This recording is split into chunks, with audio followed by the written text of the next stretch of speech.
এই যে দুধ আর জল এই দুটোকে আলাদা করতে দেওয়া হলো না, কারণ কি?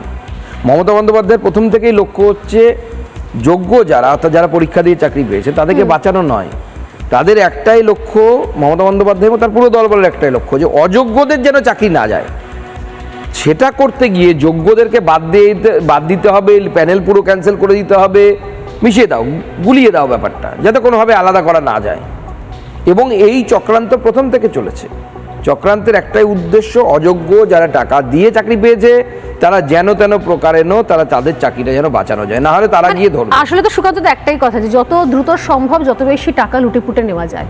একদম। এবং শুধু তাই নয়, ক্ষমতা আসার পর থেকে 12 থেকে এই প্ল্যানিং স্ট্র্যাটেজি শুরু হয়ে গিয়েছে। একদম। এবং আমি আপনাকে বলছি, পুরোটাও স্বর্ণালী, পুরোটা হচ্ছে এই দুর্নীতিটা হচ্ছে ইউনিভার্সাল।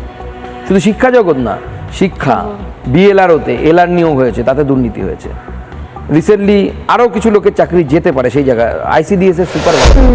কেন্দ্র সরকার পরিষ্কার বলে দিয়েছে, আপনি যা টোটাল ভ্যাকেন্সি তার 50% আপনি প্রমোশন দেবেন, 50% আপনি নতুন নিয়োগ করবেন।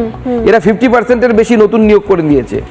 পার্টির লোকেদের সব টাকা নিয়ে নিয়োগ হয়েছে, 1900 মতো নিয়োগ হয়ে গেছে, তাতে সব জেনারেল কাস্ট। আবার এসসি এসটি ওবিসি কোনো রিজার্ভ ক্যাটাগরিতে রিক্রুটমেন্ট হয়নি।